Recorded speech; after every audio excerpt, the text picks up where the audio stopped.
ওরে আল্লাহ আমার পাশে আছে, আল্লাহ আমায় দেখিতাছে, ঠিক কিনা? আরে আল্লাহ আমার কাছে আছে, আল্লাহ আমায় দেখিতাছে। ওরে বিশ্বাসে রাখিয়া জপ আল্লাহ, বলো বিশ্বাসে রাখিয়া জপ আল্লাহ, দমে দমে জপরে মন আল্লাহ বলে। আর যদি আপনি নবীর দিকে তীর মারে, আমি আবু বকর তো আপনার সামনে থাকবো, ওই তীরটা যেন আগে আমি আবু বকরের বুকে ঢুকা যায়। সুবহানাল্লাহ কোন নামে হাইরে, ওই তীরটা যেন আগে যায় আমি আবু বকরের কলিজায় ঢুকে যায় নবীজি। যতক্ষণ পর্যন্ত আমি আবু বকরের এই দেহের মধ্যে প্রাণ থাকবে, ততক্ষণ পর্যন্ত আমি আবু বকর আপনি নবীর শরীরে পশম মোবারক একটা আঘাত লাগতে দিতাম না। ও বন্ধু, ও আমার পৈলের বাবাজিরা রে, ও আমার পর্দার আলের মা ও বোনেরা, আমার নবী মুচকি একটা হাসি দিয়া কয়, আবু বকর এই মনোযোগ, আবু বকর যাও সামনে, যাও সামনে যাও। আমার আল্লাহ কয়, জিবরাইল রে, ও জিবরাইল, নবী যদি আবু বকরের সামনে দিছে রে, কিন্তু আমি আল্লাহর এটা সুন্দর লাগে না, সবার সামনে থাকবে আমার নবী।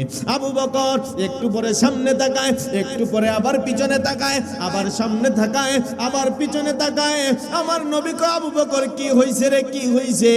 আবু বকর ডাক দিয়া কয়, ইয়া রাসূলুল্লাহ, আল্লাহর কসম কইরা বলি নবী গো, আমি তো আপনার সামনে চলে গেলাম, আমি পিছনে তাকায় দেখি আপনি নবীরে দেখা যায়, সামনে যখন তাকাই সামনেও দেখি আপনি নবীরেই দেখা যায়। আল্লাহ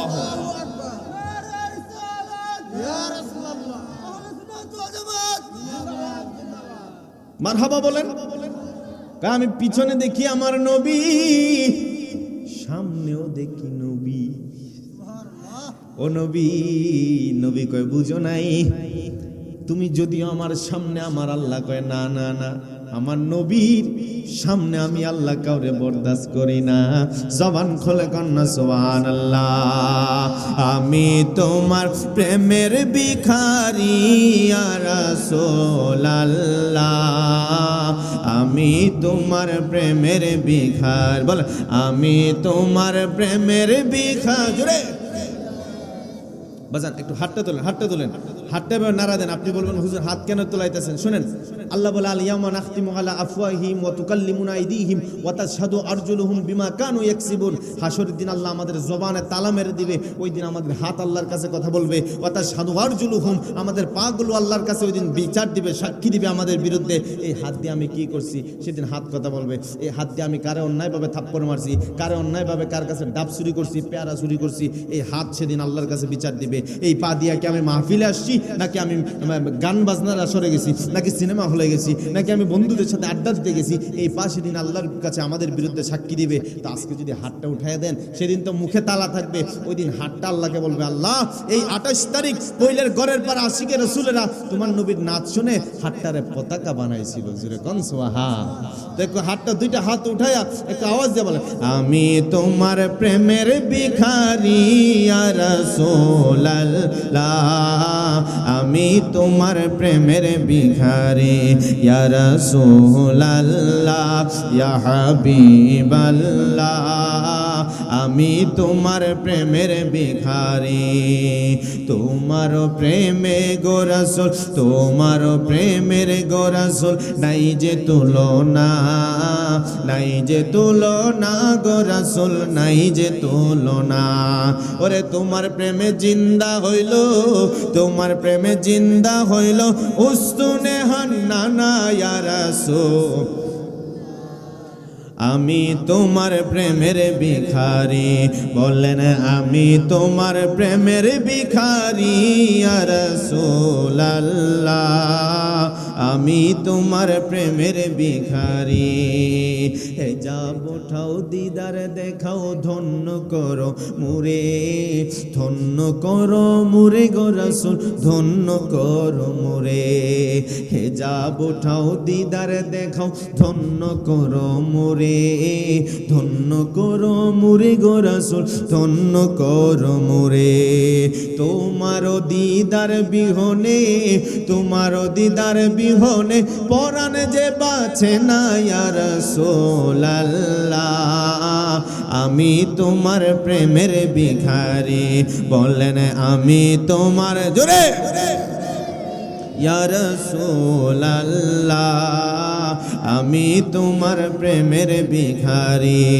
একটা জবান বন্ধ রাখবেন না, চিৎকার মেরে বলেন না সুবহানাল্লাহ। ও বন্ধু, এবার আবু বকরকে নিয়ে আমার নবী নিয়া যেই মাত্রই হাবিব বিন মালিক ইয়ামানের বাদশার ওই সময় বসে গেছে গো। মনে করেন আমাদের মাহফিলের গেট হলো সামনে, ওই সমাবেশের সামনে হচ্ছে গেটটা। আমার নবী আবু বকরকে নিয়ে যখন ঢুকবে রে বাবা, চেয়ার জানি কয়টা মনে আছে না আপনাদের? চেয়ার কয়টা? ওই দুইটা চেয়ার বানাইছে। এই স্বর্ণের চেয়ারে হাবিব বিন মালিক বইছে, রূপার চেয়ারে আবু জেহেল বইছে। আমার নবীর জন্য চেয়ার নাই। নবী যখন এই গেট দিয়া ঢুকবো, ওরে আমার নবী যখন ঢুকে রে, হাবিব বিন মালিক যখন দূর থেকে আমার নবীরে দেখছে, আবু জেহেল কয় কি রে এটা কেডা? আর জোরে কন্যা বাজান সুবহানাল্লাহ। উনি কে? উনি কে? উনি তো মুহাম্মদ, উনি তো মুহাম্মদ। যখন বলছে যে উনি তো মুহাম্মদ, হাবিব বিন মালিক তার চেয়ার থেকে লাফ মাইরা দাঁড়ায় গেছে। তো মুহাম্মদের জীবনে আমি কত চেহারার মানুষ দেখলাম, এই মুহাম্মদের মতো সুন্দর চেহারার মানুষ আমি হাবিব বিন মালিক কোনোদিন দেখি নাই। আমার নবীর চেহারা মুবারক দেখা হাবিব বিন মালিক মোটামুটি অর্ধেক মুসলমান হয়ে গেছে। সুবহানাল্লাহ। হাই রে, খারাপ লাগতেছে না বাবা? আপনাদের কষ্ট হচ্ছে না তো? যে ঠান্ডা পড়ছে বাজান। কালকে আমি গেছিলাম সিরাজগঞ্জ মাহফিলে, ওই রাজশাহী সিরাজগঞ্জ। তা আমার বলছে হুজুর রাজশাহী থেকে গাড়ি দিয়ে 10-15 কিলো। আমি বলছি ঠিক আছে। ওখান থেকে গেলাম, যাওয়ার পরে গাড়ি রাখছি, কয় হুজুর অল্প একটু জায়গা নৌকায় যেতে। রাতের বাজে কয়টা? 9টা। অল্প একটু জায়গা, কতক্ষণ? জাস্ট নদীটা পার হইব। ইঞ্জিন নৌকা, ওই কি বলে ছাদ সারা খোলা নৌকায় উঠেছি। সুবহানাল্লাহ কোন ঠান্ডায় আমি মরছি, আর উনি কয় সুবহানাল্লাহ। তো খোলা নৌকায় উঠাইছে। তো এখন একটু সময়, তো ঘড়ি ধরে দেখি একটু সময় 40-45 মিনিটে যাওয়ার পরে যায় একটু সময় হয়েছে আর কি। 45 মিনিট যাওয়ার পরে নৌকার নদীর ওই পারে নামাইছে। নামাইয়া এখন ওই পারে আর গাড়ি নেই, বালুর রাস্তা, নদীর চর দিয়া। আমরা মানুষ হচ্ছি 6 জন, হুন্ডা আনছে 2টা, বুঝছেন নি কথা? সাইকেল আনছে 2টা, মানুষ কয়জন? এখন কোন কেমনে কিতা করেন? খুব কষ্ট করে উঠছি, এই হুন্ডা দিয়া বালু টালু দিয়া মাহফিলে গেছে। আল্লাহর রহমতে যায়া দেখি প্রত্যন্ত অঞ্চলে হাজার হাজার মানুষ, বিশাল আয়োজন। আমি তো অবাক হয়ে গেছি যে রাজশাহীর মতো এরকম একটা অঞ্চলে, যেখানে নারে রিসালাতের ধ্বনি পর্যন্ত দিতে মানুষ ভয় পায়, ওই জায়গার মধ্যে আশিকের রাসূল এত বেশি ছিলেন, এত তাদের আগ্রহ ছিল, ইশক ছিল। সবাইকে নিয়ে অনেকক্ষণ সময় আমি শুধু কিয়ামই করেছি। যে বলেন সুবহানাল্লাহ। তো আল্লাহ তাআলা আপনাদের দোয়ায়, আমার বাড়ি কিন্তু বাবা বেশি দূরে না। আমার চট্টগ্রামে আজকে 10-12 বছর 15 বছর ধরে চট্টগ্রামেই পড়াশোনা, ওখানেই সব কিছু। কিন্তু আমি আপনাদের এলাকার মানুষ। আমার বাড়ি হচ্ছে চুনারুঘাটে, কিন্তু আমি চট্টগ্রামে থাকি, ওইখানে পড়াশোনা সব কিছু ওইখানেই। এই সুবাদে আপনাদের কাছে একটু দোয়া নিতে আসছি। আপনারা রাগ করছেন নি কোনো বাবা? আল্লাহ যেন আজকের এই মাহফিল কবুল করেন, বলবেন আমিন। গভীর মনোযোগ। এ ভাই, ওই মজলিসে যখন নবীজি ঢুকলেন, হাবিব বিন মালিক আমার নবীরে দেখে মোটামুটি অর্ধেক মুসলমান হয়ে গেছে। যেই মাত্র আমার নবীরে দেখছে গো, সাথে সাথে নিজের স্মরণের চেয়ার থেকে লাফ মাইরা উঠে গেছে। যায়া আমার নবী যখন মঞ্চে আসছে, হাবিব বিন মালিক, মোহাম্মদ আপনি বসেন। সুবহানাল্লাহ কইলেন না? হাই রে, হাবিব বিন মালিক আমার নবী আসার সাথে সাথে নবীর চেহারা মুবারক দেখার পরে হাবিব বিন মালিক নিজের চেয়ারটা ছাইরা দিয়া আমার নবীরে কয়, মুহাম্মদ আপনি আমার চেয়ারে বসেন। আমার নবী স্বর্ণের চেয়ারে বইসা গেছে রে, আবু জেহেল রূপার চেয়ারে বসা। হাবিব বিন মালিক তখন দাঁড়ায় রইছে। এবার আবু জাহেল হাবিব বিন মালিকের দিকে দাঁড়ায় কয়, কি রে মুহাম্মদ স্বর্ণের চেয়ারে, আমি রূপার চেয়ারে, ইয়ামেনের বাদশা কেমনে দাঁড়ায় থাকে? আবু জাহেল যায় রূপার চেয়ারটা ছাড়লো, উইটা যায় হাবিব বিন মালিক রে কয়, আপনি বসেন। এখন আবু জাহেল বসবো কই? আবু জাহেলের জন্য তো চেয়ার নাই। চেয়ার ছিল কয়টা? চেয়ার তো নাই। স্বর্ণের চেয়ারে নবী, রূপার চেয়ারে বাদশা হাবিব বিন মালিক। আবু জাহেল যায় নিচে পাবলিকের দ্বারে বসছে। আল্লাহ কয় যে বেয়াদব আমার নবীরে নিচে বসাইতে চেয়েছিল, আমি আল্লাহ ওই আবু জাহেল রে নিচে বসায়া দিলাম। আল্লাহু আকবার বলেন।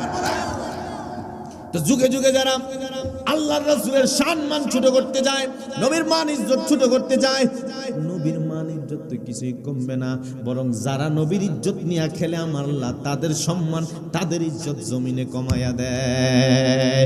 আল্লাহ দিয়েছে নবীকে সম্মান, আল্লাহ দিয়েছে নবীকে সম্মান, তোমার হিংসায় হবে কি? নবীর সাথে বিয়াদবি করলে, নবীর সাথে বিয়াদবি করলে আমল করে হবে কি?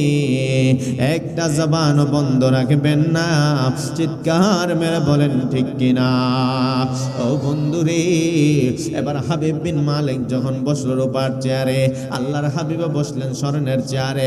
হাবিব বিন মালিক আমার নবীরে ডাক দিয়া কয়, মুহাম্মদ গো, ও মুহাম্মদ, আমি তোমার বিরুদ্ধে যুদ্ধ করতে আসছি। তার আগে আমি তোমারে দুইটা প্রশ্ন করব, এই দুইটা প্রশ্নের উত্তর যদি দিতে পারো গো, আমি বলে তোমার ধর্ম ইসলাম ধর্ম গ্রহণ কইরা মুসলমান হইয়া যাইব। আর যদি এই দুইটা উত্তর দিতে না পারো তাইলে কিন্তু তুমি এখানেই শেষ। আমার নবী কয়, কি এমন প্রশ্ন তুমি করবারে? এবার হাবিব বিন মালিক কয়, যেই দুইটা প্রশ্ন করব, একটা প্রশ্ন হবে আসমানি, আসমানি পরীক্ষায় পাশ করলে করব জমিনি প্রশ্ন। আর যদি আসমানি পরীক্ষায় প্রশ্নের উত্তর দিতে না পারেন তাইলে আপনার ওইখানে শেষ করে দিব। আমার নবী বলে, হে হাবিব ইয়ামেনের বাচ্চা, বলো দেখি আসমানের প্রশ্নটা কি? আসমানি প্রশ্নটা বলো। কয় আসমানি প্রশ্ন হলো, ওই যে পূর্ণিমার রাতে আসমানের মধ্যে একটা সুন্দর পূর্ণিমার চাঁদ দেখা যায়, ওই চাঁদটারে তুমি দুইটা টুকরা কইরা দেখানো লাগবে। আমার নবী কয়, রে কি কইলি রে হাবিব, কার টুকরা করতে বললি রে? আমি নবী রহমতুল্লিল আলামিন যখন ছোট ছিলাম, নবীজির চাচা হযরতে আব্বাস রাদিয়াল্লাহু তাআলা আনহু, আমার নবী একদিন আব্বাস রে কয়, আব্বাস বলো দেখি তুমি কেমনে মুসলমান হইছো? কয়, গো নবী, যখন আপনি ছোট ছিলেন, দুলনার মধ্যে যখন আপনি ছিলেন, আমি আব্বাস আপনার চাচা, ওই দিন আপনারে দুলনার মধ্যে আমি দুলাইতেছি, আপনার পাশে আমি বসা।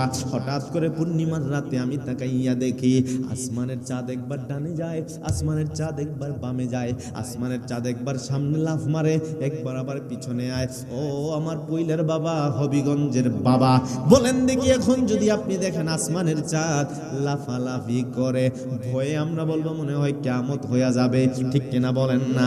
এ চাচা বলে, আমি দেখি একবার চাঁদ ডানে যায়, একবার বামে যায়, একবার সামনে যায়, একবার পিছনে যায়।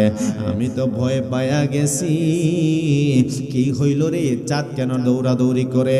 হঠাৎ করে আল্লাহর কসম, ও নবী, আমি তাকাইয়া দেখি গো, আপনি নবী এই যে দুলনার মধ্যে শুয়ে আছেন, আমি তাকাইয়া দেখি আপনি নবী দুলনায় শুয়া, আপনার হাত যখন ডান দিকে দেন, আমার আল্লাহর আসমানের চাঁদটাও ডান দিকে লাফ মারে। আমার আর বুঝতে বাকি নাই রে। দুনিয়ার মানুষের ছোটবেলার খেলার সাথে হইল মাটির পুতুল, খেলার সাথে প্লাস্টিকের গাড়ি, খেলার সাথে প্লাস্টিকের পিস্তল, খেলার সাথে প্লাস্টিকের মোবাইল। কিন্তু রহমাতুল লিল আলামিনের খেলার সাথে কোনো মাটির পুতুল না, প্লাস্টিকের কোনো জিনিস না।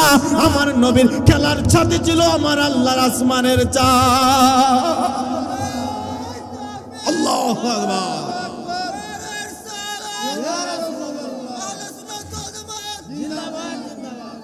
এ ভাই, নবীর খেলার সাথে যদি হয় চাঁদ, ওই চাঁদ বলে নবী টুকরা কইরা দেখাইতো।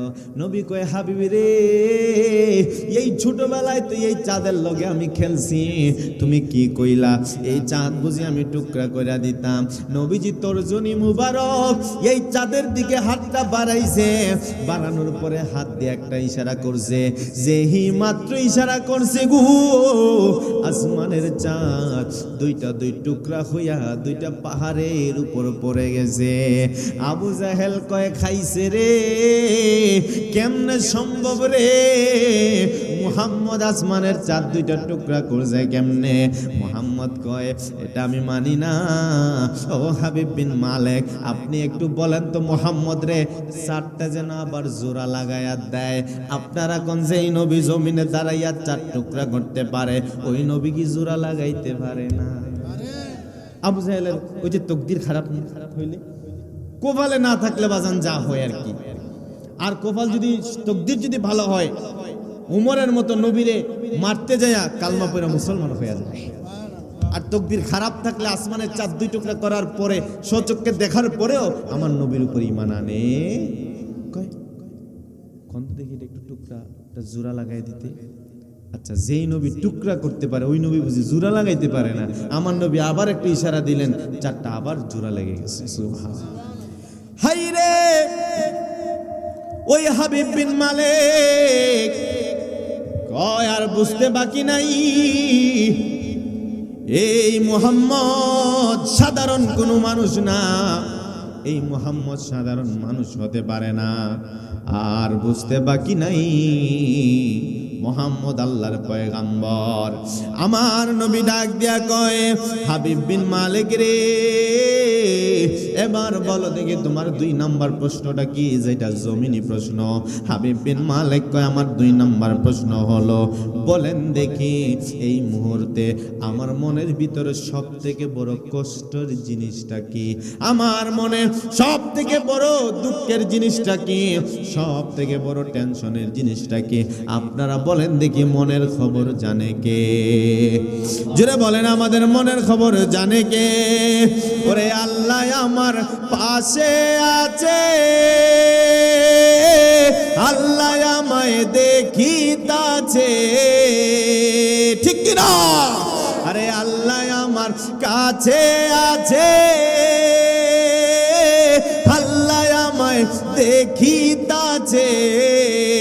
ওরে বিশ্বাসে রাখিয়া জপ আল্লাহ, বলো বিশ্বাসে রাখিয়া জপ আল্লাহ, দমে দমে জপরে মন আল্লাহ, বলে আরে দমে দমে জপরে মন আল্লাহ, বলেন দমে দমে দম থাকিতে ভুইল না মন আল্লাহ, বলেন আল্লাহ আল্লাহ আল্লাহ, দম থাকিতে ভুইল না মন আল্লাহ। ওরে আল্লাহ চাইলে মারতে পারে, ওরে বাঁচাইলে বাঁচাইতে পারে, বলেন হায়াত মৌতের মালিক কে? আরে আল্লাহ চাইলে মারতে পারে, ওরে আল্লাহ চাইলে বাঁচাইলে বাঁচাইতে পারে, ওরে যাহা ইচ্ছা করতে পারে আল্লাহ, বলেন যাহা ইচ্ছা করতে পারেন আল্লাহ, দম থাকিতে হইল না মন আল্লাহ, বলেন আল্লাহ আল্লাহ আল্লাহ, দম থাকিতে হইল না মন আল্লাহ। একটা জবান বন্ধ রাখবেন না, চিৎকার মেরে বলেন আল্লাহু আকবার। হাইরে আমার বাবা, ওই হাবিব বিন মালিক কয়, বলেন দেখি আমার মনের দুঃখটা কি, আমার মনের কষ্টটা কি। এবার আমার নবী ডাক দিয়া কয়, এরে হাবিব বিন মালিক রে, মনের খবর একমাত্র আমার আল্লাহ জানে, তবে আমারে যেহেতু জিগাইছ, আমি নবীও তোমার মনের খবর জানি। কয় কি কন? কয় আল্লাহ তোমার একটা মেয়ে দিছে, আমার আল্লাহ তোমারে কোনো সন্তান দেয় নাই, সম্পদের অভাব নাই, ইয়ামেনের একটা বাদশাহ, আল্লাহ তোমারে হাজার হাজার সেনাবাহিনী দিছে, কিন্তু আমার আল্লাহ তোমারে কোনো সন্তান দেয় নাই, তাও একটা মেয়ে দিছে গো। ওই মেয়েটাও আবার অন্ধ, ওই মেয়েটা আবার বয়রা, ওই মেয়েটা আবার মুখে কথা বলতে পারে না, ওই মেয়েটা আবার প্যারালাইজড মেয়ে, যে বিছানা থেকে উঠতে পারে না। এই একটা সন্তান যে আল্লাহ দিলেন, এই সন্তান নিয়ে কত জায়গায় গেছো, কিন্তু তোমার ওই সন্তান সুস্থ হয় না, এই যে একটা টেনশন তুমি হাবিব বিন মালিকের মনে আছে, এটাই তোমার সব থেকে বড় টেনশন, বড় দুঃখ। হাবিব বিন মালিক ডাক দিয়া কয়, নবীজি, ও মায়ের নবী গো, আবু জেহেল কি করবে আমি জানি না, কিন্তু আপনি নবীজি এখন আমারে কালমা পইরা আর দেরি কইরেন না, কালমা পইরা আমি হাবিব বিন মালিক রে মুসলমান বানায় আনে। আল্লাহু আকবার বলেন। এবার হাবিব বিন মালিক আমার নবীর কাছে একটা আবদার করছে, ডাক দিয়া কই, ইয়া রাসূলুল্লাহ, ইয়া হাবিবাল্লাহ, নবীজি, এই যে আপনি যে আমার মনের খবরও বললেন, চাঁদও দুই টুকরা করলেন, এখন তো আমি মুসলমান হয়ে গেছি, আমার এই ইয়ামেনের বাদশাহী আমার আর দরকার নাই, আমি দুজাহানের বাদশার গোলাম হইতে চাই। ওরে ইয়ামেনের বাদশাহী দিয়া করব কি, নবী পায়া গেছি রে, আমি নবী পায়া গেছি, দু জাহানের বাদশারে যদি পায়া যাই রে, আমার কবি কাজী নজরুল এই জন্যই বলছিল, আল্লাহরে যে পাইতে চায় হযরতকে ভালোবেসে, আরশ কুরসি লৌহ কলম না চাইতে পেয়েছে সে। কেউ যদি আমার আল্লাহর আরশ কুরসি লৌহ কলম দুনিয়ার বাদশা হইতে চায়, আগে নবীর গোলাম হইয়া যাও, নবীরে যে পায়া যাবে গোটা সৃষ্টি জগৎ তার গোলাম হইয়া যাবে। ইয়া রাসূলুল্লাহ, নবী গো, মনের খবর যেহেতু বলছেন গো নবী, তাইলে একটু আমার মেয়ের জন্য দোয়া কইরা দেন। কত ডাক্তারের কাছে গেছি গো, কত কবিরাজের কাছে গেছি, কিন্তু আমার মেয়েটারে আমি ভালো করতে পারি নাই, আপনি একটু আমার মেয়েটারে দোয়া কইরা দেন। আমার নবী হাতটা বাড়াইছে গো, আল্লাহর কাছে দোয়া করে, আল্লাহ হাবিব বিন মালিকের মাইয়াটারে ভালো কইরা দাও। এই কথা বলে নবী হাতটা নামাইছে, হাবিব বিন মালিক নবীরে সালাম করে, নবী তাড়াতাড়ি আমি যাই, আমার আর সময় নাই। এই দ্রুত দ্রুত দ্রুত আমার নবীর কাছ থেকে বিদায় নিছে, ঘোরাতে উঠছে, দৌড়াইতেছে দৌড়াইতেছে, সেনাবাহিনীর কই দ্রুত দৌড়াও দ্রুত দৌড়াও দ্রুত দৌড়াও। মানুষজন ডাক দেয়া কয়, সেনা প্রধান কই, হুজুর এত দ্রুত কেন দৌড়াইতাম? হাবিব বিন মালিক কয়, আমার বিশ্বাস আছে আমার নবী হাতটা দা বাড়াইছে রে, আমরা মদিনা থেকে এই মক্কা থেকে ইয়ামেনে যাওয়ার আগে আগে রে বাবা, আমার নবীর দোয়া আমার আল্লাহর কাছে পৌঁছে যাবে। সুবহানাল্লাহ, আরো জোরে বলেন আল্লাহু আকবার। দৌড়াইয়া গেছে ইয়ামেনের রাজপ্রাসাদে, একটাই মাত্র মেয়ে, হাঁটতে পারে না, চোখে দেখে না, কানা, বোবা, লোলা, বয়রা, প্যারালাইজড, বিছানা থেকে উঠতে পারে না, এমন একটা মেয়ে যখন আছে, হাবিব বিন মালিক দৌড়ায়া গেছে, যেহি মাত্র তার ওই রাজপ্রাসাদের সামনে গেছে গো, রাজপ্রাসাদের সামনে যাওয়ার পরে রে বাবা, হাবিব বিন মালিক তাকায়া দেখে যেই মেয়েটা বিছানা থেকে উঠতে পারতো না, ওই মেয়েটা রাজপ্রাসাদের গেটে বাবার জন্য দাঁড়ায়া রয়েছে। যেই মাত্র গেটের সামনে গেছে গো, হই রে বাবারে জড়ায়া ধরছে রে বাবা। এই হাবিব বিন মালিক রে জড়ায়া ধরে কয় আব্বা তাড়াতাড়ি বলেন গো কেমন আছেন, কই গেছিলেন? আপনারে জীবনে কোনোদিন দেখতে পারি নাই, কোনোদিন বাপ বইলা ডাকতেও পারি নাই গো বাবা, কোনোদিন জড়ায়া ধরতে পারি নাই। বাবারে জড়ায়া ধরছে। এবার হাবিব বিন মালিক কয় কি হইছে? কত ডাক্তারের কাছে গেলাম, কত কবিরাজের কাছে গেলাম, তোমারে কেউ ভালো করতে পারে নাই। কোন ডাক্তারের কাছে গেছিলা গো মা? কোন কবিরাজের কাছে গেলাম যে তোমারে ভালো কইরা দিছে? কয় আব্বা আজ থেকে 2 দিন আগে, যেই দিন নবীজি মক্কায় আমার নবীর কাছে ছিল, যেই সময় নবী তার জন্য দোয়া করছিলেন, ওই 2 দিন আগে ও নবী, আজ থেকে 2 দিন হয়ে গেছে গো। এই 2 দিন আগে আমি যখন বিছানায় ঘুমায়া রইছি, হঠাৎ কইরা আমি ঘুমের মধ্যে তাকায়া দেখি নুরানি চেহারার একটা মানুষ আমার ঘরে হাজির হইয়া গেছে। আমার মাথার পাশে আইসা আমার চোখের মধ্যে হাত বুলাইয়া দিছে রে।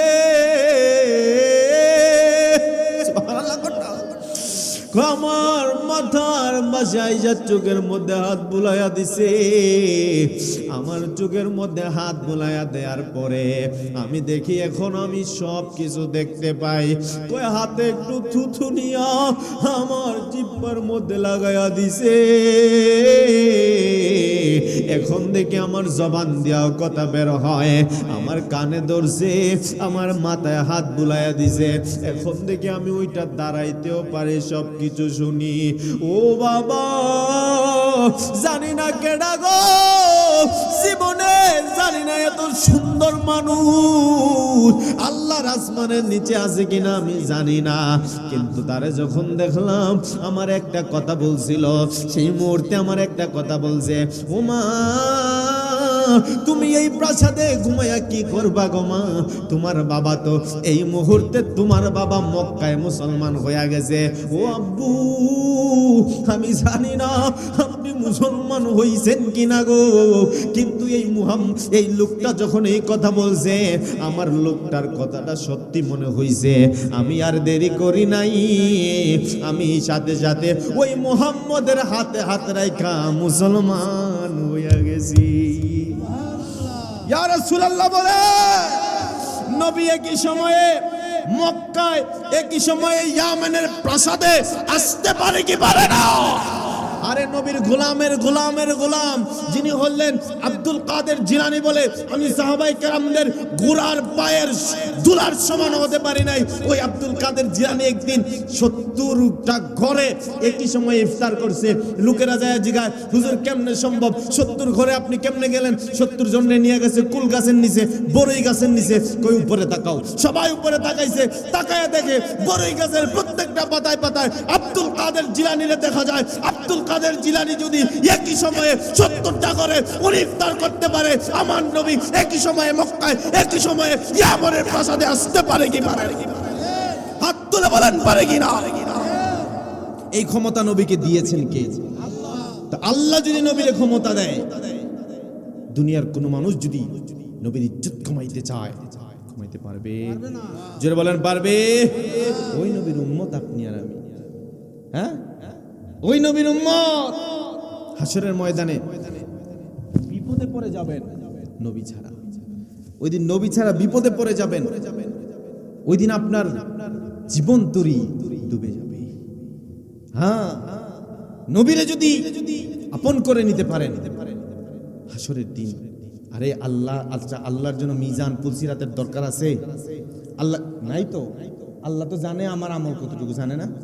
আমি কতটুকু গুনাহ করছি, কতটুকু নেকি করছি আল্লাহ জানে না? আমি জান্নাতি নাকি জাহান্নামী আল্লাহ জানে না? তা আল্লাহ মিজানের পাল্লায় আবার ওজন দিব কেন? যদি আল্লাহ দেখে যে আমি গুনাহগার, আমার জাহান্নামে দিত। হ্যাঁ, যদি আমার নেকি বেশি হয় জান্নাতে দিবে, মিজান আল্লাহ কেন বসাইলেন? আল্লাহর তো দরকার নাই মিজানের পাল্লা, কিন্তু বসাইছেন কেন? আল্লাহ বলে এই মিজানটা বসাইছি একমাত্র আমার নবীর খেলা দেখানোর জন্য। আজকের হাসরের ময়দান সাজিয়েছি আমি আল্লাহ, আর এই ময়দানে রাজত্ব করবে মুহাম্মাদুর রাসূল। আল্লাহ তাআলা ওই নবীর সাচ্চা আশিক হিসেবে আমাদেরকে কবুল করেছেন, আমিন। ওই হাসরের ময়দানে নবী ছাড়া, নবীর দামান ছাড়া আপনার তরি ডুবে যাবে। ওরে ডুবো ডুবো তরি কেমনে দরি পারি, কইবেন যে চট্টগ্রাম থেকে আইছে, আজকালকে গান গাইয়া গেছে, কইবেন নি? হ্যাঁ, চলেনি বাজান, এগুলা গান নয়, এগুলো শান। একটা জিনিস মনে রাখবেন, কালো রঙের মধ্যে সাদা রং দিলে কোনটা কালো কোনটা সাদা এটা যারা বুঝতে না পারে ওরা অন্ধ। ওরা কি? আর কোনটা গান কোনটা শান এটা বুঝতে না পারলে এরা নবীর বেলায় অন্ধ। কথা বলেন ঠিক কি না? এজন্য ডুবো ডুবো তরি কেমনে দরি পারি, আমার হাইলের বৈঠা খাইল রে গুনে, দয়াল নবী বিহনে। ওই হাসরের দিন কেন্দা কেন্দা বলবেন, আজ আমার বান্ধব কেহ। প্রচন্ড ঠান্ডার মধ্যেও জান্নাতি সামিয়ানার নিচে আসার বসার তৌফিকটুকু দান করেছেন, তাই সকলে কণ্ঠটা উজাড় করে শুকরিয়া দান করি আলহামদুলিল্লাহ। আজকের এই আজিমুশান নূরানি মাহফিলে আপনাদের এলাকায় গতকালকেও এটা একটা মাঠ ছিল, গতকালও এখানে জমিন ছিল, আগামীকালও এটা জমিনই থাকবে, কিন্তু আজকে রাতের জন্য এটা সাধারণ জমিন নয়, এটা একটা জান্নাতের বাগান বানিয়ে দিয়েছেন কে? এমন একটা জান্নাতের বাগানে আমরা আসতে পেরে খুশি না বেজা? কারা কারা খুশি না একটু হাত তুলেন। দেখছেন, মানে আপনারা মাহফিলে বসছেন ঠিক আছে, কিন্তু মনটা কই বাজান? দুইটা জিনিস আপনাদের কাছে চাই, এক হচ্ছে মনোযোগ, দুই হচ্ছে ধৈর্য। এই দুইটা জিনিস যদি আপনারা আমাকে দিতে পারেন, আর যে বাবারা তোমরা যে মাহফিলে বই বই এই যে খাইতেছ, কত এটা সুন্দর লাগেনি? জান্নাতের বাগান তো, জান্নাতের বাগানের খাবার হচ্ছে সুবহানাল্লাহ, আলহামদুলিল্লাহ, মাশাআল্লাহ। আর তোমরা তো এখানে পপকর্ন ভাজা খাইতেছ। তো সবাই একটু আওয়াজ করে বলেন দেখি সুবহানাল্লাহ। বাজান মনে রাখবেন, আমরা মানুষ কম বেশি আল্লাহ তাআলা দেখেন না। আল্লাহ তাআলা দেখেন আমাদের কলব। যদি লক্ষ লক্ষ মানুষ যদি সত্যের মাপকাঠি হতো, তাই কারবালার ময়দানে 22,000 ইজিদিদের সাথে হুসাইনিরা ছিলেন মাত্র 72 জন। জোরে বলেন সুবহানাল্লাহ। বদর যুদ্ধে হাজার হাজার কাফেরদের বিরুদ্ধে মুসলমান ছিলেন 313 জন। এই জন্য অনেক বেশি মানুষের দরকার হয় না এই মাহফিল কবুল করার জন্য। অল্প মানুষ যথেষ্ট কবুল হয়ে যাবে যদি আপনার অন্তরটা ঠিক থাকে, নিয়তটা ঠিক থাকে। আর মনে রাখবেন, খাইবার যুদ্ধে সমস্ত সাহাবায়ে কেরাম প্রথমে 40 জন গেলেন কাফেরদের খাইবার দুর্গের প্রধান লোহার গেটটা ভাঙার জন্য। 40 জন সাহাবী একসাথে ধাক্কা দিলেন, কিন্তু কাফেরের দুর্গের গেটটা ভাঙতে পারে না। 70 জন গেলেন, একসাথে অনেক ধাক্কা দিলেন, কেউ কাফেরের এই দুর্গের গেটটা ভাঙতে পারে নাই। সব শেষে শেরে খোদা হযরতে মওলা আলী দৌড়ায় গেলেন, এই সাহাবীরা সরো। 70 জন সাহাবীকে বললেন সরে যাও, আমি আলীকে একটু দেখতে দাও গেটটা কেমন। যেই গেটটা 40 জন মিলে ভাঙতে পারে নাই, 70 জন মিলে ভাঙতে পারে নাই, হযরতে আলী ওই গেটকে যায় এক হাত দিয়ে তুলে আছাড় মেরে দিলেন। সুবহানাল্লাহ। বলেন তো এটা কি গায়ের জন্য ইমানের শক্তি? এটা কি গায়ের শক্তি না ইমানের শক্তি? আমাদের ওই ইমানের শক্তি আছে না নাই? গায়ের শক্তিটারে পকেটে ভরে ফেলেন, ইমানের শক্তি দিয়া কণ্ঠটা উজাড় করে দেখি, বলেন আল্লাহু আকবার। জোরে বলেন আল্লাহু আকবার। বলেন ইয়া রাসূলুল্লাহ। আল্লাহর দরবারে অসংখ্য শুকর আদায় করছি, আমাদেরকে এমন একজন নবীর উম্মত বানিয়েছেন। হাসরের ময়দান যেদিন কায়েম হবে, আল্লাহ পাকের নির্দেশে ফেরেশতারা জাহান্নামের মধ্যে 70,000 কড়ি লাগিয়ে ওই জাহান্নামকে টেনে টেনে হাসরের মাঠে নিয়ে আসবে। প্রত্যেকটা কড়ির মধ্যে আবার 70,000 ফেরেশতা থাকবেন। এইভাবে জাহান্নামকে টেনে টেনে হাসরের মাঠে নিয়ে আসবে। আমরা ওই দিন জাহান্নামের কঠিন আগুন দেখে থরথর করে কাঁপবো, আর আল্লাহর একটা ডাক দিয়ে বলবো, আল্লাহ জাহান্নামের এই কঠিন আগুন থেকে বাঁচার জন্য আজকের হাসরের ময়দানে আমাদের কাছে নামাজ নাই, রোজা নাই, হজ নাই, যাকাত নাই। আল্লাহ, জাহান্নামের এই কঠিন আগুন থেকে বাঁচার জন্য আজকে আমাদের কাছে কোনো ইবাদত নাই, তবে একটা সার্টিফিকেট আছে। আল্লাহ, আমাদের কাছে নামাজ নাও থাকতে পারে, রোজা নাও থাকতে পারে, হজ যাকাতের বাহাদুরি নাও থাকতে পারে, কোরআন তিলাওয়াতের নেকি নাও থাকতে পারে, তবে আজকের এই জাহান্নামের আগুন থেকে বাঁচার জন্য একটা সার্টিফিকেট আছে। আজকের ময়দানে আমরা তোমার বন্ধু নবীর উম্মত হয়ে হাজির হয়েছি। জুড়ে বলেন আল্লাহু আকবার। দয়াল নবীর উম্মত হিসেবে হাসরের ময়দানে পরিচয় দিলে আর কোনো টেনশন আছে? যেখানে আদম পয়গাম্বর থেকে শুরু করে ঈসা নবী পর্যন্ত সবার জমানে থাকবে ইয়া নফসি ইয়া নফসি ইয়া নফসি। আদম নবীর কাছে সবাই যাবে, আদম নবীও বলে ইয়া নফসি। মুসার কাছে যাবে ইয়া নফসি, ঈসা, ইব্রাহিম, ইসমাইল সবার কাছে যাবে ইয়া নফসি। আমার নবীর কাছে যাওয়ার পরে দেখবে নবীর জবান দিয়ে আওয়াজ আসছে ইয়া উম্মতি। একটু জুড়ে বলেন সুবহানাল্লাহ। আরে যেই নবী দুনিয়াতে উম্মতি উম্মতি বলেছে, কবরে রওজা মুবারকে যায় উম্মতি উম্মতি বলে, হাসরেও যেই নবী উম্মতি উম্মতি করে, ওই নবীর উম্মত আল্লাহ তাআলা আমাদেরকে বিনা দরখাস্তে বানিয়েছেন। তো কণ্ঠটা উজাড় করে পড়েন আলহামদুলিল্লাহ। জবান খুলে বলে আলহামদুলিল্লাহ। গভীর মনোযোগ। আমি ভূমিকায় বেশি সময় লম্বা করব না, সরাসরি আমি আমার আলোচনায় ঢুকে যাব। আল্লাহ তাআলা আমাকে বলার, আপনাদেরকে শুনে আমাদের সবাইকে আমল করার তৌফিক দান করুক। সকলে বলেন আমিন। আচ্ছা বলেন তো বাবা, আমাদেরকে এই মাহফিলে আসার সুযোগ দিয়েছেন কে? আল্লাহ। তৌফিক দিয়েছেন কে? আল্লাহ। আচ্ছা, কত মানুষ হাসপাতালের বেডে শুয়ে আছেন আজকে, কত মানুষ রাস্তা দিয়ে বাইক দিয়ে যাচ্ছে, দেখবেন আজকে অ্যাক্সিডেন্ট করবে। কত মানুষ হাসপাতালে শুয়ে আছে, কত মানুষ কত জায়গায় চায়ের আড্ডাখানায় শুয়ে বসে আছে। এতগুলো জায়গা থেকে বাছাই করে এই পইল, কি পইল জানি এটা, পইল গড়ের পার, এই গড়ের পারের এদিকে কি এই মানুষগুলো ছাড়া আর মানুষ নাই? আপনাদের ভোটার কি মাত্র এই কয়েকজন? আর নাই, আছে। কিন্তু এটা তো জান্নাতের বাগান বাজান। তো জান্নাতের বাগানে চাইলেই তো সবাই আসতে পারে না। যাদের নসিব ভালো তাদেরকে আল্লাহ জান্নাতে পাঠায় দেন। তো বলেন আমাদেরকে জান্নাতে সামিয়ানার নিচে আসার তৌফিক দিয়েছেন কে? আল্লাহ। ওই আল্লাহ কয়জন? একটু হাতটা তুলেন তো দেখি বাজান, এক আঙ্গুল দেন, এই একটা আঙ্গুল বলেন আল্লাহ কয়জন? শাহাদাত আঙ্গুল দিয়ে বলেন আল্লাহ কয়জন?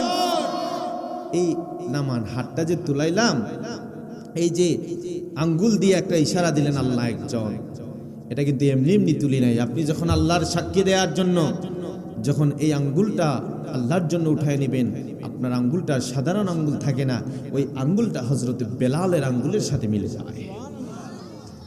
বেলালরে তো চিনেন আপনারা না?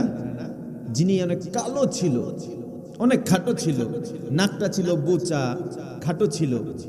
যে বেলালের মুখে গর্ত গর্ত ছিল, দেখতে সুন্দর ছিলেন না, কিন্তু চেহারা আল্লাহ দেখেন না, আল্লাহ তার হৃদয় দেখেন।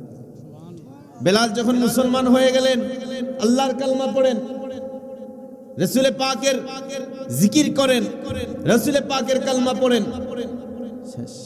উমাইয়া তার, উনি দাস ছিলেন, তার মালিকের নাম ছিল উমাইয়া। সে যখন দেখলো কই কিরে বেলাল রে আমি খাওয়াই, আমি পড়াই, আমার দাস বেলাল আমার জিকির না করে সে আল্লাহর জিকির করে। হায় হায় হায়, বেলাল রে আল্লাহর জিকির করে। উমাইয়া বেলাল রে মারে। বেলালে কই কত মায়ের মারবা, আমার আল্লাহ নাম জপে রাসূলে পাকের কদমে গিয়ে আমি যেই মজা পাইছি, এই মজা আমি আর কোথাও পাই নাই। সুবহানাল্লাহ। হায় রে আমার বাবা, ওই বেলাল আল্লাহর নাম জপে, বেলাল আমার আল্লাহর কথা বলে, আমার রাসূলে পাকের কালমা পড়ে বেলাল। এই উমাইয়া কয় কিরে বেলাল কেন আল্লাহ আল্লাহ করে? এই বেলাল হলো আমার গোলাম, কিন্তু আমার গোলাম বেলাল কেন আল্লাহর জিকির করে বেলাল রে মারে? বেলালে কই যতই মারো আমি আমার জবান থেকে আমার আল্লাহর নাম ফালাইব না। এবার কি করলো, হাইরে আপনি আমি মানুষ ভাড়া করি বাড়িতে কাজ করার জন্য, আপনি আমি ধান রোপণ করার জন্য লোক ভাড়া করি সারা দিনের জন্য, আপনি আমি আমার গাছ কাটার জন্য লোক ভাড়া করি, ধান কাটার জন্য লোক ভাড়া করি, কিন্তু উমাইয়া কয়েকটা লোক ভাড়া করছে শুধু বেলাল রে মারার জন্য। জোরে কি নাউজুবিল্লাহ বলা যাবে না? হাইরে উমাইয়া কয়েকটা লোক ভাড়া করছে শুধু বেলাল রে মারার জন্য। বেলাল রে কত মার মারে রে, এই বেলাল রে মারতে মারতে রে বাবা হযরতে বেলালের শরীর থেকে কাপড়গুলো খুলে ফেলছে। মরুভূমির উত্তপ্ত বালুর মধ্যে হযরতে বেলাল রে শুয়ায়া দিছে, যেই বালুতে থুতু দিলে থুতু শুকায়া যায়, যেই বালুতে আপনি বালুর ভিতরে একটা ডিম রেখে দিলে কয়েক মিনিটে ওই ডিমটা সিদ্ধ হয়ে যায়, এমন গরম জায়গার মধ্যে নিয়ে হযরতে বেলালের কাপড় চোপড় খুলে গলার মধ্যে একটা রশি বাঁধছে। ওই রশিটা বাঁধা উটের সাথে বেলালের রশিটা লাগাইয়া দিছে। হাইরে আমার এই পইল ঘরের পারের বাবা, এইভাবে হযরতে বেলাল রে মরুভূমির বালু দিয়া টানে, গরম বালুতে বেলালের চামড়াগুলো পুড়ে যায়, চামড়াগুলো ফেটে যায়। বেলাল কই ওই পুরা গন্ধটা আমি বেলালের নাকে আসে। হাইরে আপনি আমি তো ইসলামটারে রেডিমেড ভাবে পায়া গেছি। মসজিদে যান, মসজিদ টাইলস করা, এত সুন্দর মাহফিলের আয়োজন করি, কিন্তু যারা ইসলাম প্রতিষ্ঠা করেছেন সাহাবায়ে কেরাম আমার নবীরা এত সহজে কিন্তু ইসলামটা পান নাই। ওরে বেলাল রে এত মার মারে, এই চামড়াগুলা ফেটে যায়, চামড়া দিয়া পুরা গন্ধ বেলালের নাকে লাগে। বেলাল রে এত মার মারার পরে যখন ঘরে নিছে নিয়া কই মাইয়া কই কিরে বেলাল তোমার খায়া কি আল্লাহরে ভুলছনি? বেলাল কয় আল্লাহ আল্লাহ क्या मुबारक नाम है, अल्लाह अल्लाह गोलामों का काम है। कतवन ठीक किना? हाय रे बेलाल रे मारे, এরপরেও বেলাল আমার আল্লাহর নাম ছাড়ে না। উমাইয়া কয় খাইছে রে, কেমন মুসলমান হইছে রে, এ তোমার খাওয়ার পরেও বেলাল দেখি আল্লাহরে ভুলে না। এবার কি করলো রে বাবা? কয় ঠিক আছে বেলাল রে শাস্তিটা পাল্টাইতে হবে। ওই বেলাল রে এবার মারতে মারতে বিরতি দিছে। কয় আজকের রাতটা তোমার সময় দিলাম, তুমি এই রাতে একটু ভাবো, ভাববা কালকে তুমি ডিসিশন নাও, তুমি কি আল্লাহরে ধরে রাখবা নাকি ছাড়বা। এবার বেলাল রে সন্ধ্যা বেলায় হায়রে আবু বকর খবর পাইয়া বেলালের কাছে গেছে গো। যায়া হযরতে আবু বকর বেলাল রে যায়া কই বেলাল ও বেলাল তোমারে যে তোমার মারে তুমি একটু মুখে বলে দাও যে আমি আল্লাহকে ভুলে গেছি। ঈমান তো কলবের নাম, তোমার ভিতরে তো থাকবে আমার আল্লাহর কথা, আমার নবীর কথা তো কলবে থাকবে, মুখ দিয়া বলে দাও যে না আমি আল্লাহরে ভুলে গেছি। তাইলে তোমারে তারা মারবে না, তোমার অত্যাচার আমি আবু বকরের সহ্য হয় না। আমার বেলাল ডাক দিয়া কয় আবু বকর রে, হে আবু বকর তুমি মাটির পাতিলা চিননি রে আবু বকর। কেউ যদি মাটির পাতিলা কিনতে যায়, আমরা যদি মাটির পাতিলা কিনতে যাই, আমরা এইভাবে ঠোকা দিয়া দেখি পাতিলা কি ভালো নাকি ফাড়া, এই পাতিলা ভালো নাকি খারাপ, আপনি আমি ঠোকা দিয়া দেখি। বেলাল ডাক দিয়া কয় রে আবু বকর, হে আবু বকর কি কইলি রে? আমি তারারে কেমনে কইব রে, আমি আল্লাহর নাম ভুলা গেছি। ওরে আবু বকর তুমি কি জানো না রে আবু বকর, এই উমাইয়া চাইলে আমি বেলাল রে মারতে পারে না, সেই আল্লাহর হুকুম ছাড়া গাছের একটা পাতাও নড়ে না, ওই আল্লাহর হুকুম ছাড়া উমাইয়া আমারে মারতে পারে না। ওই আল্লাহ আমি বেলালের ঠুকা দিয়া দেখে আমি বেলালের ঈমানটা কত মজবুত। এরে আবু বকর আমার আল্লাহ যদি আমি বেলাল রে মাইরা খুশি থাকে, আমি বেলালও মার খাইয়া খুশি আছি। আল্লাহু আকবার বলেন। আল্লাহর হুকুম ছাড়া একটা গাছের পাতাও নড়ে না। ঠিক নি বাজান? উমাইয়া যে আমারে মারে, উমাইয়া চাইলেই তো মারতে পারে না। আমার আল্লাহ উমাইয়ারে দিয়ে আমারে মারাইয়া আমি বেলালের ঈমানটা আমার আল্লাহ পরীক্ষা করতেছি। আল্লাহু আকবার বলেন। এত মায়ের মারলো, মারার পরে এরপরেও বেলাল আল্লাহর নাম ছাড়ে না। শেষ পর্যন্ত উমাইয়া কয় না রে না, মায়ের সিস্টেমটা পাল্টাইতে হবে। হায়রে আমার এই পৈল গড়ের পারের বন্ধু, ও যুবকের দল, এবার হযরতে বেলাল জমিনে শোয়া দিছে।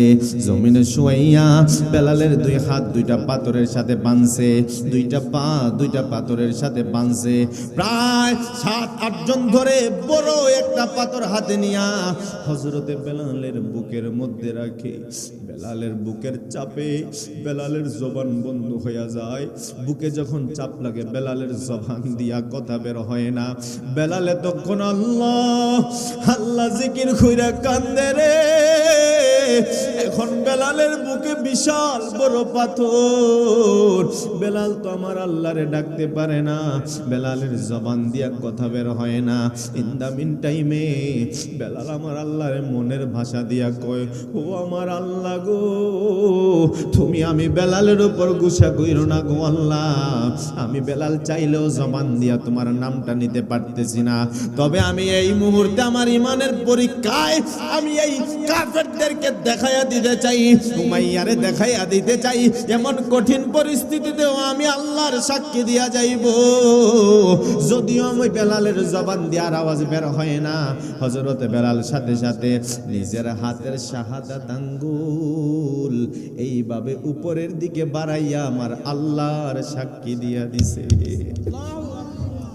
এজন্যই বলছিলাম ওই যে আল্লাহ কয়জন, হাত তোলেন হাত তোলেন হাত তোলেন, আঙ্গুল দেন, আল্লাহ কয়জন? এই যে সাক্ষীটা দিলেন, এটা এই আঙ্গুলটা ওই বেলালের ওই আঙ্গুলের সাথে মিলে যায়। আর জোরে জোরে কন্যা সুবহানাল্লাহ। আরে রোজা মুবারক বারবারে নিও, আরে মুবারক কদমে চুমিতে দিও, বলো না মুবারক কদমে চুমিতে দিও। আকা কবরে যখন একা তখন আসিও, তোমার মুবারক বুকে আমায় টানিয়া নিও। এ বইলের বাবা, মাঝে মধ্যে আমি ভিডিও যখন দেখি যে আমার নবীর মদিনার রওজা মুবারকের সামনে কত বিড়াল ছানা দৌড়ায়, উপর দিয়া কত পাখিরা উইরা উইরা যায়, আমার খুব আফসোস হয়। হাই রে, আমি মুনতাসির সিরাজিরে আল্লাহ কেন মানুষ বানাইছে? না বানায়া যদি ওই মদিনার পাখি আমার আল্লাহ যদি আমারে বানাইতো, প্রত্যেকটা দিন নবীর মদিনায় যায় জিয়ারত করতাম। আর যদি আল্লাহ আকাশের পাখিটা বানাইতো, প্রত্যেক দিন নবীর রওজা শরীফ তাওয়াফ করতাম। কেন যে আল্লাহ আমারে মানুষ বানাইলো? পইলের বাবারা, তোমরা জবান খুলা বলো না আমরা মদিনা যেতে চাই কি চাই না? হাত তুলা বলেন চাই কি চাই না? আর জোরে কন্যা চাই কি চাই না? আরে রোজা মুবারকে বারবারে নিও, আরে মুবারক কদমে চুমিতে দিও, নবী গো মুবারক কদমে চুমিতে দিও। আকা কবরে যখন একা তখন আসিও, তোমার মুবারক বুকে আমায় টানিয়া নিও। বলেন মরণের চেহারা মুবারক দেখিও, বলেন মরণের চেহারা মুবারক দেখিও। আকা পাশে বসে কালে মাটা পরিয়ে দিও, বলেন পাশে বসে কালে মাটা গোসল দিয়ে জানাজা পরাইতে নিবে, আরে অসহায়ের দিকে একটু মায়ায় তাকাবে। নবী গো অসহায়ের দিকে একটু মায়ায় তাকাবে। আকা কবরে যখন একা তখন আসিও, তোমার মুবারক হাতে আমায় উঠায় নিও।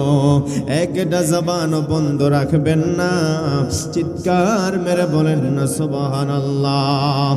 ও বন্ধুরে গভীর মনোযোগ, যেই কথা বলছিলাম গো, আল্লাহর হাবিব রহমাতুল লিল আলামিন রে আমার আল্লাহ এই দুনিয়ার জন্য রহমত বানায়া পাঠাইছেন। কেমন রহমত জাননি? এই যে এই আবু জেহেল আমার নবীরে কত অত্যাচার করছে, একটাই মাত্র কারণ, দিনে দিনে মুসলমানদের সংখ্যা বেড়ে যায়। আমার নবী নামাজের সিজদায় আবু জাহেল যাইয়া উটের পচা নারী বুড়িগুলো আমার নবীর উপর ফালাইয়া দিছে। এরপর আমার নবী আবু জাহেলের বদদুয়া দেয় নাই। আমার নবী একদিন রাত্রিবেলায় আবু জাহেলের বাড়ি গেছে, যায় কয় চাচা রে, আগে তো হকের দাওয়াত, দিনের দাওয়াত আগে আত্মীয় স্বজনদের থেকে শুরু করতে হয়। আমার নবী আবু জাহেলের বাড়ি রাত্রিবেলায় গেছে, যায়া আবু জাহেলের সবকিছু আমার নবী বুঝাইছেন। এ আবু জাহেল, ও চাচা, যেই ধর্ম তুমি মানো এই ধর্মটা মানুষের বানান্য ধর্ম, এই ধর্মটা কিন্তু হক ধর্ম নয়। আমি আল্লাহর পক্ষ থেকে ইসলাম ধর্মটা নিয়ে আসছি, আপনি একটু মুসলমান হইয়া যান না। আবু জাহেল ডাক দিয়া কয়, বাতিজা রে, ও বাতিজা মুহাম্মদ, তুমি আমারে যে ধর্মের অফারে দিলা, এই একটু বালিশ দিয়া যাইব পিছনে, একটা বালিশের ব্যবস্থা করেন তো। গভীর মনোযোগ, ওই আবু জাহেল ডাক দিয়া কয়, মুহাম্মদ, এ মুহাম্মদ, তুমি যেই নবী, যেই ধর্মের কথা তুমি আমারে বললা রে মুহাম্মদ, তাইলে শোনো শোনো, তুমি ওই ধর্মটা প্রচার কইরো না। বিনিময়ে তুমি কি চাও? আমি আবু জাহেল আমার বাদশাহী ছাইরা দিব রে, আমি আবু জাহেল আমার নেতাগিরি ছাইরা দিব, তোমারে আমি বাদশা বানায়া দিব, তাও তুমি এই ইসলাম ধর্মের কথাটা বইলো না। নবী আমার কয়, আবু জাহেল চাচা, আমারে আপনি যেই ধর্মের লোভ, যেই বাদশার লোভ দেখাইতেছেন, এই দুনিয়ার বাদশাহী দিয়ে আমি করতাম কি? আমার আল্লাহ আমি নবীরে দো জাহানের বাদশা বানায়া দিয়েছে। আর জোরে জোরে কন্যা ইয়া রাসূলুল্লাহ। হাইরে, এবার কত নারী বাড়ির অফার দিল আমার নবীরে, কিন্তু আল্লাহর হাবিব তো এগুলো অ্যাকসেপ্ট করেন নাই। সব শেষে যাইয়া আবু জাহেল আমার নবীরে অত্যাচার নির্যাতন করা শুরু করছে। আমার নবীরে কত মাইর মারে, কিন্তু নবী তো ইসলামের দাওয়াত থেকে পিছু পা হন নাই।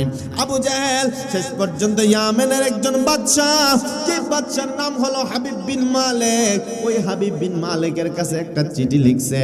যায়া ডাক আবু জাহেল কয়, হাবিব, ও বাদশাহ, আপনি একটু মক্কায় আসা লাগবো আপনার বাহিনী নিয়া। কারণ হইল এই মুহাম্মদ এই ইসলাম ধর্মটারে এমন ভাবে প্রচার করতেছে, আমাদের বাপ দাদার ধর্মের চুনকালি মাইরা দেয়, আমাদের বাপ দাদার ধর্মের চুনকালি মাইরা দিছে। এই মুহাম্মদ রে তো আমি থামাইতে পারি না।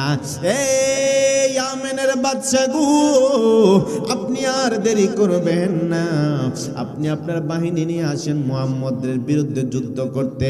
ইয়ামেনের বাদশা তাড়াতাড়ি বিশাল একটা দল বল নিয়ে রওনা দিছে মক্কায়। একটাই উদ্দেশ্য, আমার নবীর সাথে যুদ্ধ করবে, আমার নবীর এবং সাহাবীদেরকে হত্যা করে ফেলবে। আপনারা বলেন, আমার নবীর হেফাজত করার মালিক কে? দুই হাত তুলে বলেন, মালিক কে?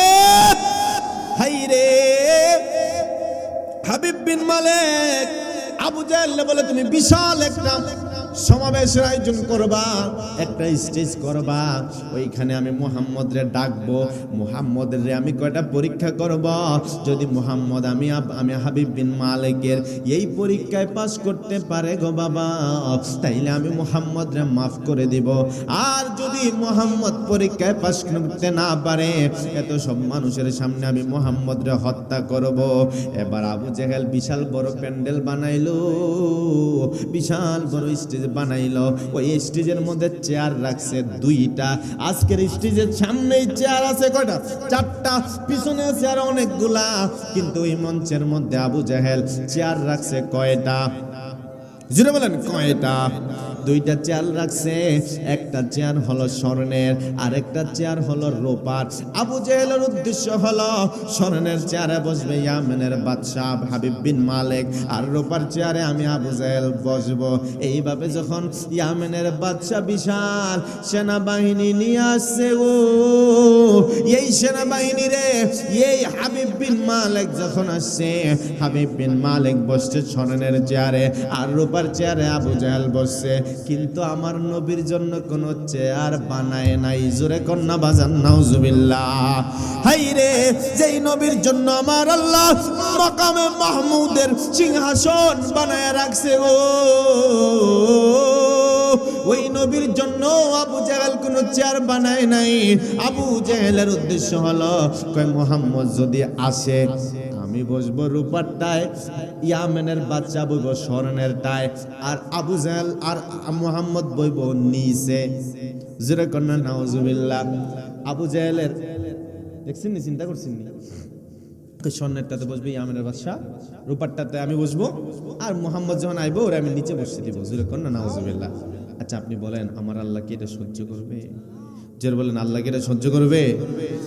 হাই রে এবাই হাবিব বিন মালিক খবর পাঠাইলো আমার নবীর আসার জন্য। আমার নয়াল নবী মায়ার নবী যখন যাবে, আমার নবী ডাক দিয়া কয়, এরে উমর উসমান আলী রে, সমস্ত সাহাবীরা সেনাবাহিনী রেডি করে এই হাবিব বিন মালিকের বিরুদ্ধে যুদ্ধ করার জন্য। আমার নবী কয়, এরে উমর উসমান আলী, সেনাবাহিনী প্রস্তুত করা লাগবে না রে, আমি একাই যাব, আর আমার সাথে আমি আমার আবু বকরের নিয়ে যাব, কারণ আমি নবী যাহা জানি তোমরা তাহা জানো না। এই হাবিব বিন মালিককে পরাজিত করার জন্য আমার সেনাবাহিনীর দরকার নাই, আমি রসুলে পাক একা গেলেই যথেষ্ট। যেহি মাত্র আমার নবীজি ওই আবু বকরকে নিয়ে গেছেন রে বাবা, এবার আবু বকর আমার, এই মনোযোগ, আবু বকর আমার নবীর একটা কথা বলছে, ডাক দিয়া কই, ইয়া রাসূলুল্লাহ, ইয়া হাবিবাল্লাহ, নবী গো, ও মায়ার নবীজি, আমি আবু বকর আপনার সামনে যাওয়ার মতো সাহস আমার নাই, আপনি নবীর সামনে হাঁটবো এমন সাহস আমি আবু বকরের নাই গো। ও নবী, নবীজি আপনার সামনে হাঁটার মতো শক্তি, হাঁটার মতো কলিজা আমার নাই, সব সময় তো আপনার পিছনেই থাকি, তবে আজকে একটু আমি আবু বকরকে আপনি অনুমতি দিয়া দেন, আমি আবু বকর আপনার সামনে হাঁটতে চাই। আমার নবী ডাক দিয়া কয়, আবু বকর রে, ওহো আবু বকর, তুমি কেন রে আমার সামনে হাঁটবা, কারণটা বলবানি। আবু বকর ডাক দিয়া কয়, ইয়া রাসূলুল্লাহ, ইয়া হাবিবাল্লাহ, নবীজি, ও মায়ার নবী গো, আপনি নবীর সামনে হাঁটার মতো শক্তি বা সাহস কলিজা আমি আবু বকরের নাই গো, কিন্তু আজকে হাবিব বিন মালিকের কাছে যাওয়ার সময় আমি আবু বকর আপনার সামনে হাঁটার একটাই মাত্র কারণ, এই কোন কাফেরেরা যদি আপনি নবীর দিকে তীর মারে, এই রাস্তার চেপা চাপায় যদি লুকায়া থাকে হাবিব বিন মালিকের সৈন্যরা,